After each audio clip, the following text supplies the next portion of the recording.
Međutim, veći problem je to što naša zemlja i svi naši vladari u prošlosti na Balkanu, znači Dobro. Srpska, Hrvatska, Bosna, Crna Gora, Makedonija, bilo ko, su radili protiv države, a ne za državu. Znači, nijedan vladar nije dobar, znači nije bitno koga izaberemo. Dobro, to znamo, svi su govna, to klasika, Znači, da.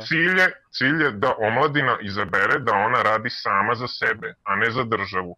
Bez obzira koliki god patriota taj neki Srben da bio. Znači, cilj je, evo, ja, znači, doći će neki penzioner, nemam ništa protiv penzionera, ali po generalizaciji svaki mogući penzioner će ovako da kaže.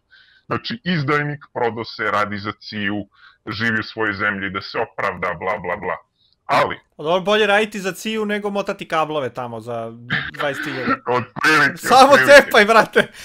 Samo cepaj! Ali, sada je caka da jednostavno bilo koji vladar, ili ti političar, kako ih drugi zovu, nije obratio pažnju da ljudi zaboravljaju šta je on obećao u prošlosti, a šta je ispunio trenutno. Ma, zaboravili smo šta je juče rekao, a ne, to nikog ne zanima. Tako da, možda nam priča šta hoće.